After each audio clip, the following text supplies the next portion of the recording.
Ladies and gentlemen, boys and girls, people of all ages, welcome to Minecraft 1.14. Today, the first snapshot for Minecraft 1.14 released, and with it came a whole bunch of new features, new blocks, and new secrets to discover. So, join me, and let's take a look at what changed. So guys, we have to start somewhere, so let's start with the new blocks in this update. So first of all, we have the smooth stone block. Finally, at long last, the smooth stone block has made it into the survival game. So this is what it looks like here. It's very similar to the double stone slab, except without the line in the middle, and with the darker line around the outside on this face here. And so, yeah, basically the way you make this in survival now, you put stone into a furnace, and that smelts it into smooth stone. Now there are also other smooth block varieties. We now have smooth red sandstone. Again, just red sandstone in a furnace produces the smooth red sandstone, which has this texture right here. So basically the top red sandstone texture, but on all faces, which is pretty nice. We also have a smooth sandstone variety. So again, sandstone in a furnace, and that produces this block right here. And we also have smooth quartz. So we put block of quartz into the furnace, and that produces smooth quartz. And it does have to be the regular block of furnace. The variance of the quartz doesn't work to make smooth quartz, so you have to have the regular block to make the smooth variety. And currently right now I don't see a difference between these two in terms of texture, but presumably there is. I just can't see it. So yeah, that is the smooth varieties of blocks that we now have in the game. Speaking of new blocks, we have 14 new slabs and 14 new stairs in the game this week, so let's go ahead and go through these. First of all, we have the regular stone slab and the regular stone stair. So those are what those look like right there. And the crafting recipe is as you'd expect. So if we get out some stone here, you can see the crafting recipe is just 3 regular stone. And of course the same thing for the stair right there. So that's how you make those slabs and stairs. Now this has changed from the recipe it was previously. Previously, this recipe yielded this smooth stone slab, but now it's the regular stone slab. So they sort of separated the smooth stone and the regular stone. And of course the smooth stone slab can still be obtained via the smooth stone, which is just smelted stone, as we showed earlier. So that is that. We also have polished granite slabs and stairs. We have the smooth red sandstone slabs and stairs. This is not the same as the regular red sandstone slab. You can see a slight difference in texture, especially on the side right there. We have the mossy stone brick slabs, the polished diorite slabs, mossy cobblestone slabs, end stone brick slabs and stairs, the smooth sandstone slabs and stairs, smooth quartz. We have granite slabs, granite stairs, andesite slabs, andesite stairs, red nether brick slabs, red nether brick stairs, polished andesite stairs, polished andesite slab, and then of course the diorite slabs and stairs. So lots of new varieties of blocks, and they're all crafted up in the same way. So let's say we wanted to make the smooth sandstone slabs. Yeah, just 3 blocks across like that, and the stair variety in the same pattern as you normally would expect. In addition to the 14 new slabs and 14 new stairs, we have 12 new varieties of walls, which you can see right here. And the recipes are all the same. So 6 of the material yields 6 of the wall. And yeah, you can see here we have brick walls, we got prismarine walls, we got red sandstone wall, mossy stone brick wall, granite wall, stone brick wall. Then we have nether brick wall, andesite wall, red nether brick wall, sandstone wall, end stone brick wall, and the diorite wall. So there we go, guys. Lots of new slabs and stairs in the game in this snapshot. So very excited to see that. Because of the nether brick wall, the nether brick fence recipe has changed this week. So the new nether brick fence recipe is 2 nether bricks on each side of the crafting bench, and then a singular nether brick right in the middle, and that gives you your nether brick fence. We have some major changes to dyes this week, namely that bone meal, ink sacs, cocoa beans, and lapis lazuli will no longer dye anything, and instead have been separated into their own individual dyes. So what that means is basically, let's say I wanted to dye this white wool. You can't do it with lapis anymore. You actually have to put lapis into the crafting table by itself to get some blue dye, and then you can dye your wool like that. So that is what you have to do for these blocks here, and you'll see the bone meal yields white dyes, the ink sacs yield black dyes, the cocoa beans yield the brown dye, and of course the lapis lazuli, as you saw before, yields the blue dye. So those dyes have all changed. Another change to the crafting recipe this week is we now have the ability to directly dye carpets and glass panes. So if I get in here, and let's say we wanted blue carpets. Previously, we would have to have 2 blue wool to make some blue carpets. However, that is no longer the case. Now if we have white carpets, we can place the white carpets around a blue dye, and that gets us 8 blue carpets. So we can now directly dye white carpets into any other color, and you can see all the recipes here that we have to choose from. So that is really, really cool that we're able to now dye those white carpets. And the same thing applies to glass panes. So if I wanted, let's say, blue stained glass panes, I could craft the panes up first and then put in blue dye if I wanted to, whereas previously you'd have to have the glass block, the stained glass block of the appropriate color. So that is going to be super, super useful. I'm really excited about this. I've been wanting this feature for a very long time, so fantastic new feature right there. We also have a couple of new flowers in this snapshot. Those flowers are the cornflower, and this thing can be crafted into some blue dye, just like so. We also have the lily of the valley, which looks like this, and that can be crafted into some white dye, so that's a new source of white dye. And then we have this, the wither rose, which can be crafted into some black dye, and the wither rose also has an additional feature. That is, if you get too close to it, it seems to be within about a block, like so. You can see it actually gives you the wither effect, so I'm actually taking some damage right here. By the way, guys, just want to mention that the wither rose does indeed affect mobs as well as players. So if we put a zombie in there, or a cow, let's say, the wither roses down there do wither damage to them, and eventually, yeah, they perish. One final thing about the wither rose, it can actually be placed on top of soul sand as well as hoppers. So, yeah, kind of an interesting mechanic right there, especially when you consider the implications of this for mob farming. Now, you might be wondering where to find these flowers. So the cornflower is found in the plains biome and sunflower plains biomes, as you can see right here. The lily of the valley is found in flower forest biomes, but the wither rose doesn't spawn anywhere. Instead, what you have to do is you have to actually summon in a wither, which we're going to do right here. So we'll just place down that. There's our wither. And I'm just going to place down a couple of entities around here. Some cows, some villagers. And so you'll see, after the wither explodes here, you'll see, yeah, he'll start to attack some nearby entities. I wanted him to come over this way, but apparently he's not cooperating. He's trying to get to that sheep. But yeah, you'll see, yeah, as that sheep died, it dropped a wither rose. So you can only get wither roses from entities that the wither has slain. So let me go ahead and put down a few more entities here. There we go. Beautiful. So yeah, we'll see here a couple of wither roses should show up here. Yeah, there's one right there. There'll probably be another one. Yep, right there. So that one actually planted down. So if it's not, destroyed by the wither, it actually gets planted on the ground where the entity dies. So, yeah, that is the wither rose, and that's how you get those. There were also several smaller features which were added this week, one of which includes the chance for leaves to occasionally drop sticks, as you just saw right there. So now decaying leaves and leaves punched by the player will sometimes drop sticks as sort of like branches from the tree. Another small feature is that chorus fruit flowers will now break when shot by arrows. As you can see, yeah, you can just simply shoot them off the tops of the chorus fruit now, which is a pretty cool feature, and yeah, will allow you to easily collect these chorus fruits from the end. Dead bushes can now be used as fuel in furnaces, and 2 dead bushes will give you 1 block smelted. So it's not very fuel efficient, but it works. The crafting recipes for beetroot soup as well as the rabbit stew have been made shapeless, meaning you can now place those ingredients anywhere in the crafting bench, and yeah, we'll still make the stew or soup for you.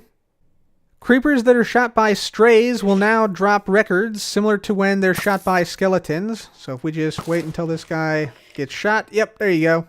He now drops records when shot by strays.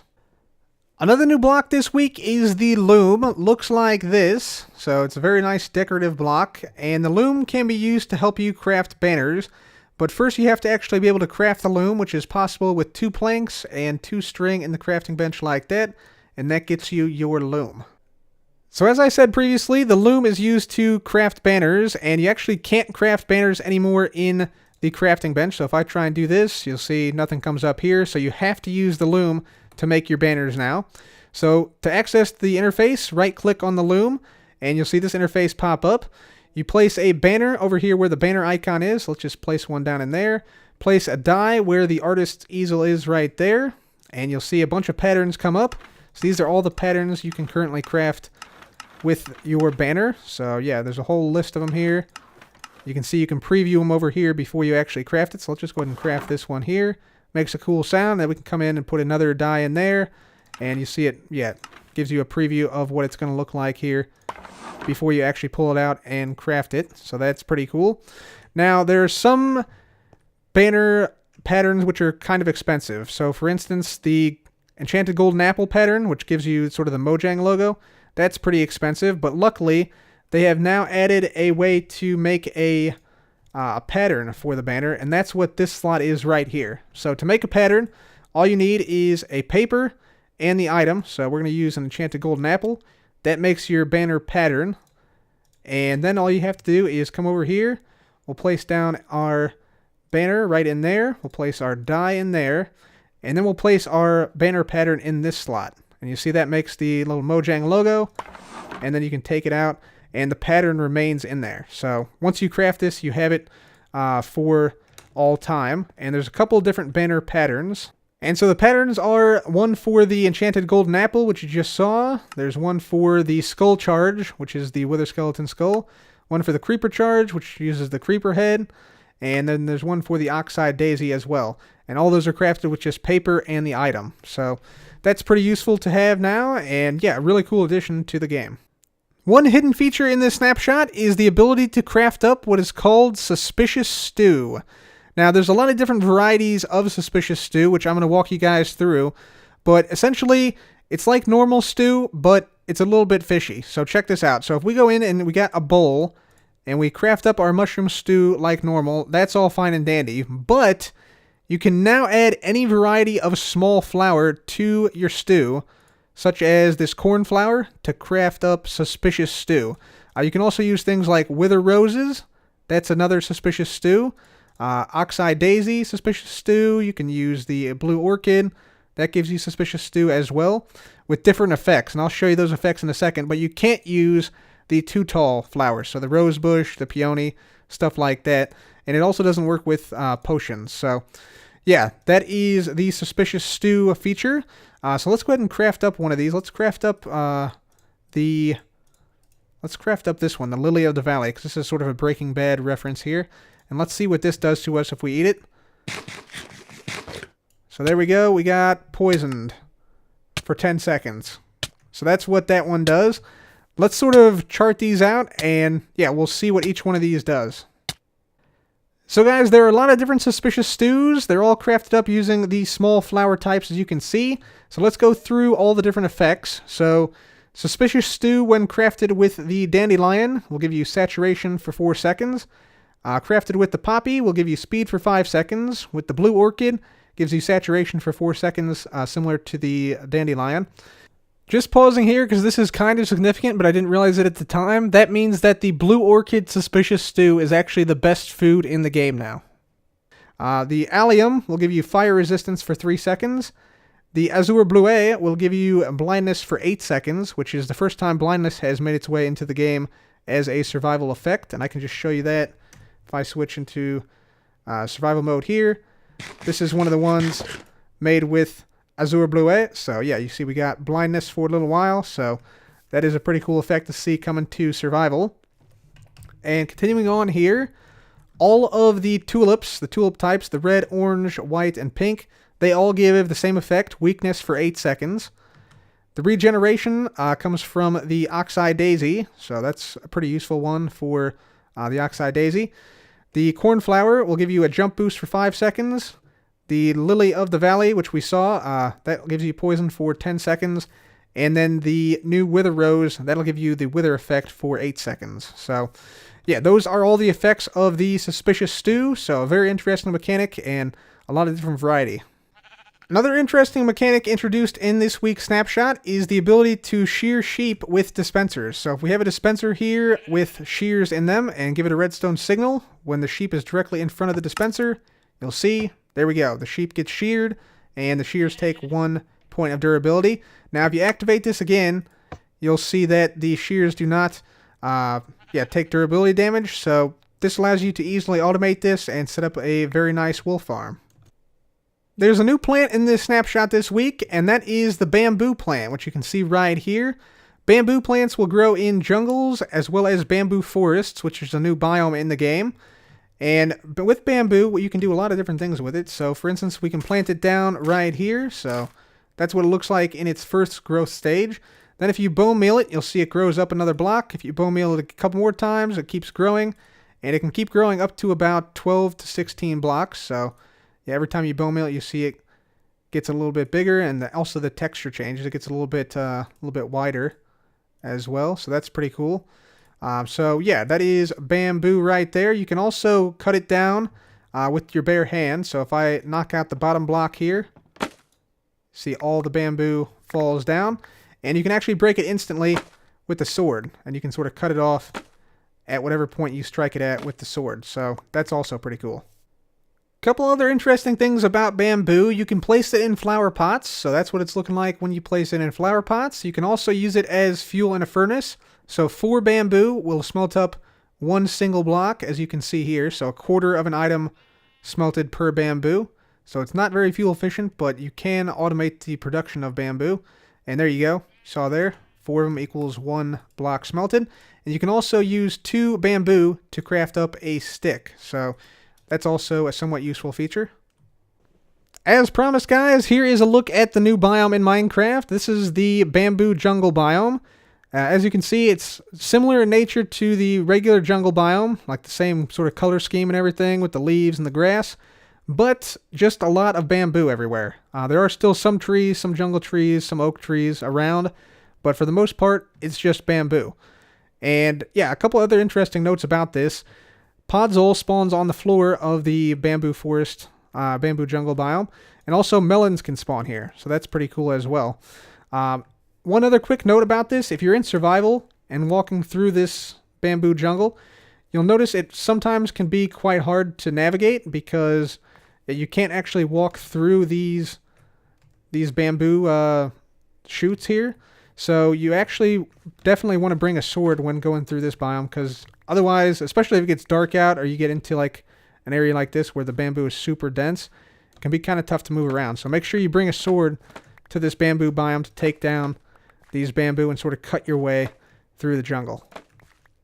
Next up, let's talk about the panda mobs. So the panda mobs, if you right click on them with a bamboo, you'll see, yeah, they eat the bamboo, which is kind of an interesting thing. They all have different sort of characteristics as well. This guy looks like he has a runny nose. Yeah, this guy definitely has a runny nose. No doubt about it. His watering eyes as well. Also, you got to be careful. Some of the pandas are aggressive, so definitely look out for that. So pandas have a bunch of different personality traits, some of which you can see and some of which you can't see. So for instance, this one looks like he's pretty mean, so I'm guessing he's an aggressive one with the eyebrows like that compared to this guy, which seems to be just a normal panda. This guy seems to be somewhat worried. Yeah, definitely a little bit worried, I would say, for sure. Those eyes definitely convey worry, I would say. There's also a rare brown panda, which we might be able to see here. There we go. There's the brown panda right there. And so these are a super rare variant of the pandas, and they only exist if their main gene and their hidden gene are both the brown gene. And there's 7 different types of genes for these pandas. The gene types are, let me just look this up here, normal, playful, lazy, weak, worried, aggressive, and brown. So those are the gene types right there. And so, yeah, the main gene sort of expresses itself, whereas the hidden gene is sort of passed on in the background when you breed the pandas. Alright guys, so we got some of the different panda types here. You saw the brown panda already, but here are some other types here. So this one is the aggressive panda. If I punch this guy, you'll see he'll try and come at me, and he'll do quite a bit of damage to me. So you want to stay away from this guy with the eyes like that, with the eyebrows sort of angled in, I guess. Next panda is the weak panda, or I believe what is the weak panda right here. So if we have a look at this guy, you can see he has a runny nose, he has some watery eyes, and apparently these weak pandas have a little bit less health. They have 10 health instead of 20 health. And also, they sneeze more frequently than some of the other pandas do. Then, over here, this guy with the tongue hanging out. This guy is the playful one. The playful panda. You see he's doing flips and stuff all over the place. So, yeah, this guy is definitely the playful panda. No doubt about it. This dude right here. Then we have the normal panda. Normal panda just, yeah, acts like a normal panda, basically. Next up, we have the worried panda. You can see he's kind of scared, and yeah, he will actually not pick up items like this that you throw at him. So any of this bamboo I'm throwing down, he's not going to pick up. And also, if it starts to storm, weather, thunder, you'll see, first of all, the pandas get surprised by the storm. And, aw, look at this guy. He's so scared of the storm. That's adorable. So, yeah, that's worried pandas scared of storms right there. This guy doesn't give a dang. He's loving it. This guy over here is the lazy panda. Lazy panda will lay around and just basically have a great time. So that's the lazy panda there. And, of course, we got the little baby panda as well. Let's switch the weather back to clear. There we go. Switch that back. Perfect. And so yeah, those are just a couple of the panda types: lazy, weak, aggressive, normal, baby pandas, etc. So yeah, it's cool to have all like different personalities and different character traits and such. So yeah, that's pretty cool. So in order for pandas to breed, a couple of requirements have to be met. Number one, you have to have 2 adult pandas, which is somewhat obvious, I think. But you also have to have at least 8 bamboo sticks within 5 blocks of each panda for them to successfully breed. So now if I right click on these guys with some bamboo, you see we have the bamboo sticks nearby, and there we go. They just bred, and in here somewhere, yep, we see a little baby panda. There he is. There we go. Cool. So yeah, you need 8 bamboo sticks in the surrounding area within a 5-block radius for them to breed. Also, in addition to bamboo, if you feed pandas some cake, they will eat the cake as well. So if I just toss a cake here, there he goes. Yep, they like to eat cake too. So yeah, you can feed cakes to pandas as well as bamboo. Fantastic. We also have the new mob, the Pillager. So the Pillager looks like this. He has a crossbow that he yields. Sounds a little bit different from both the Illagers and the Pillagers, sort of a cross in between them. But if I go ahead and put down a couple of villagers here, you'll see, yeah, they use their crossbows to basically overwhelm the villagers and quickly and easily take them out. So it's worth noting that on occasion, these pillagers will actually drop emeralds when they're slain. So there you go right there. 1 emerald drop from that guy. So along with those pillagers, you typically also have a mob called the Illager Beast, which you can see right here. So here is the beast.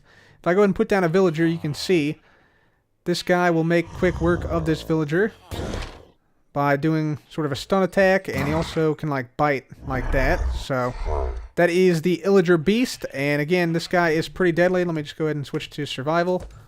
So he's pretty quick. He does a lot of damage, 9 hearts of damage, and so he can kill you in 2 shots, basically. So pretty powerful mob there. Couple other things about this Illager Beast. This guy has 100 health points, or 50 hearts worth of health, so he's basically like a mini boss. He can move almost as fast as the player can move, and he also drops 1 saddle upon death. So I'll just see if we can slay this dude here. So obviously he's going to be a formidable beast in survival mode, as it takes many hits of even this diamond sword. And there we go. So once he is slain, see, he does drop 1 single saddle. So maybe that beast will be rideable in the future. We'll have to see. But for now, he just drops a saddle when he's slain. There's also a new weapon in the game this snapshot, and that is the crossbow. So if I go ahead and craft up the crossbow, here's the recipe. 3 sticks, 2 string, a tripwire hook, and an iron ingot. That will give me the crossbow. And the way you use the crossbow, you hold down your use button, which is right click. And then once it's sort of like locked in place, Yeah, that means the crossbow is basically primed, and now you can just do whatever. You can actually switch to another weapon or another item, and the crossbow, when you switch back to it, will still be sort of charged, and then to fire the crossbow, you have to hit the use key again, which is right click. So there you go. And yeah, we also got 2 advancements, one of which, the old Betsy advancement, is to shoot a crossbow. So that is also a new advancement in this snapshot. So a couple more things about the crossbow. Number 1, its durability. It has 326 shots from the crossbow, which is slightly less than the regular bow. But the crossbow can't be fired at like partial power. So if I try to pull it back just a little bit, you see it doesn't actually load the arrow at all. You have to pull all the way back and then let go to load the arrow. So now it's loaded, it'll actually stay loaded. And so that means we can do like one shot after the other with just switching back and forth to and from different crossbows. So that'll be really useful for PvP. One useful piece of information to know about the crossbow is how it prioritizes which arrows to fire if you have multiple types of arrows in your inventory. So for instance, here I have an arrow of harming and just regular arrows. And the way the crossbow works is it prioritizes things starting from the leftmost hotbar slot to the right, and then from the upper leftmost inventory slot to the right and then down. So for instance, right now in this current setup, it'll select this arrow for me to fire with the crossbow. So you see, yeah, if I release, yeah, that one arrow was used and I shoot a normal arrow. If these were reversed though, now it'll prioritize the arrow of harming. So if I draw it back, let go, and then shoot, that will shoot the arrow of harming, which you can see it did right there. And then same thing if I have these in my inventory, it'll prioritize the hotbar right there. But if I have these in my offhand, the regular arrows in my offhand, it'll take from the offhand first right there. So there is like a priority for the crossbow. So yeah, just be aware of that. Next thing you can do is you can actually load fireworks into the crossbow. So normally, fireworks go straight up and down like that, but if you put it in your offhand, you can actually load them into the crossbow. So here we have a flight duration 3. We'll load into this one. There we go. So now it's loaded. The rocket is loaded, and we can try and like hit a sheep or something like that. We can also load in, let's do like a shorter flight duration, a flight duration 1. And these will actually have different distances they will travel. So let's see if we can hit the sheep over there with this thing. There we go. Yeah, I hit that sheep, so it took a little bit of damage there. So it's sort of like an area of effect burst explosion with these fireworks. And of course, with this flight duration 3 in this one, you'll see it actually takes a little bit longer and goes a little further before it explodes. So that's a pretty cool trick with the crossbow. You can shoot fireworks with this thing. And now let's get into some of the enchantments. And real quickly here, just in case you guys are wondering exactly how much damage is done, this is a flight duration 3 rocket, so let's just follow this here. Yeah, it does about 3 hearts of damage or so when it explodes, so not too shabby, not too shabby. So let's now talk about crossbow enchantments and how to repair the crossbow. So first of all, you can repair your crossbow in your crafting bench just by adding 2 crossbows in the crafting table like that. Doesn't matter if you've loaded one or not, but you do lose whatever you've loaded in there if you do repair a loaded one. So there we go. Get a brand new crossbow right there. So that's how you can repair your crossbows. Now let's talk about enchantments. So there's a couple of different enchantments you can get with these crossbows. One of which is the piercing enchantment, which we're going to talk about first. So there's 4 different levels of piercing. And with each level, you can pierce through additional mobs with your crossbow. So for instance, in the first level, piercing 1 for instance, this will actually pierce through 1 mob and is able to hit 2 mobs. So it'll hit this mob and pierce through it, hitting the second mob here in the line. So if I go ahead and just line this up like so, load it in, and shoot. Yeah, there you go. So you saw it hit 2 mobs there. And same thing happens for like the second level, except it can pierce through the first 2 and hit 3. And the third level can pierce through 3 and hit 4.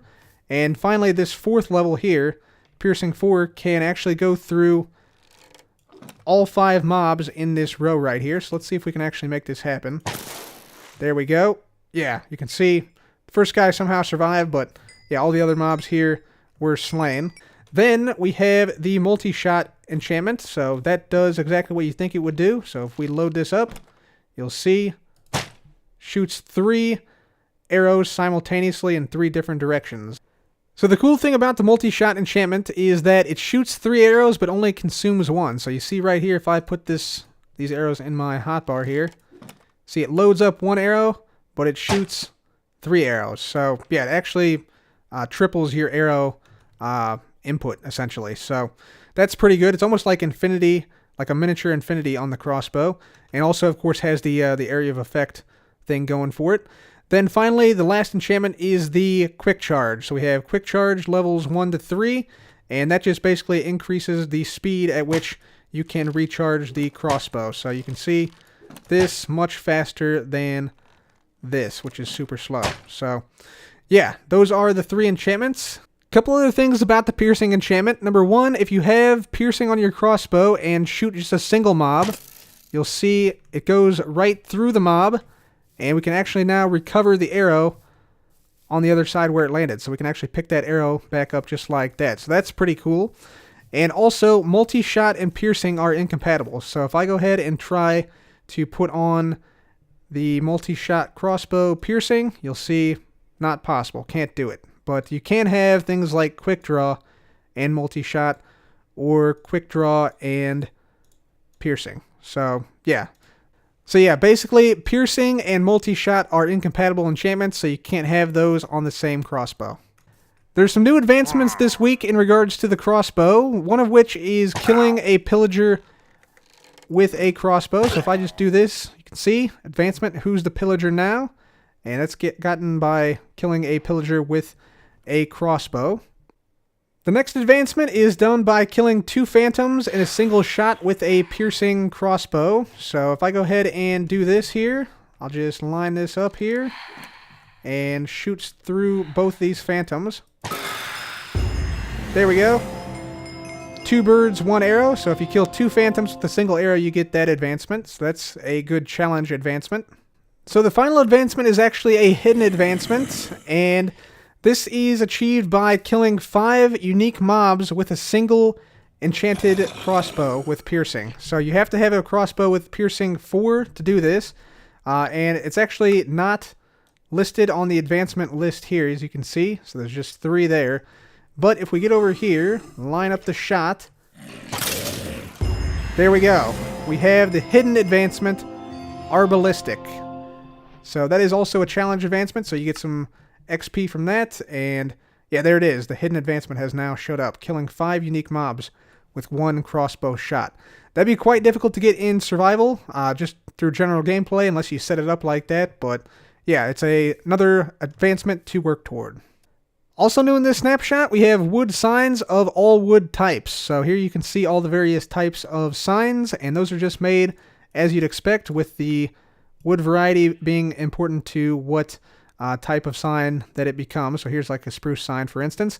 One quick note, you can't actually mix the planks anymore to make signs, so it has to be all one type of sign to get the sign that you want. So just be aware of that.